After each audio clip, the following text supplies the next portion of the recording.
দেখো এই টাইপের অঙ্কগুলো কিন্তু তোমাদের কম্পিটিটিভ এক্সামে আসে, আর এই অঙ্কগুলো তোমরা 10 সেকেন্ডের মধ্যে কিভাবে করবে আজকে আমি তোমাদের দেখিয়ে দিচ্ছি। দেখে নাও কি বলেছে, 32টি বস্তুর বিক্রয় মূল্য 36টি বস্তুর ক্রয় মূল্যের সমান হলে শতকরা লাভ কত। এই অঙ্কগুলো অনেকে গুলিয়ে ফেলে। দেখো আজকের পর থেকে তোমাদের কিন্তু আর এই অঙ্কগুলো আর ভুল হবে না। দেখো এই অঙ্কটা করার আগে তোমাদেরকে একটু বলছি যে 2a সমান যদি 3b থাকে, তাহলে এখান থেকে a:b সমান কত হবে তোমরা বলতে পারবে? a:b মানে a/b, তাহলে এ বিটা এর নিচে আসবে, a/b সমান কত হবে? 3-এর নিচে কত আসবে? 2 আসবে। এ বরাবর 3 হচ্ছে, বি বরাবর 2 হচ্ছে, অর্থাৎ এটা এদিকে আসছে, বিটা এদিকে আসছে।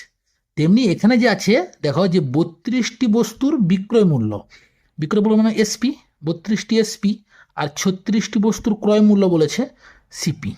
তাহলে এই যে এসপি এইটা হয়ে যাবে আর সিপি এটা হয়ে যাবে। ঠিক আছে, ক্রয় মূল্য যদি 32 হয় আর বিক্রয় মূল্য যদি 36 হয়, তাহলে লাভ কত হবে? লাভ হচ্ছে বিক্রয় মূল্য মাইনাস ক্রয় মূল্য, অর্থাৎ 36 মাইনাস 32 অর্থাৎ 4 হচ্ছে। তাহলে এখানে শতকরা লাভ বের করতে বলেছে, তাহলে শতকরা লাভের সূত্র কি জানি? যে শতকরা লাভ সমান হয় লাভ বাই ক্রয় মূল্য ইন্টু 100%।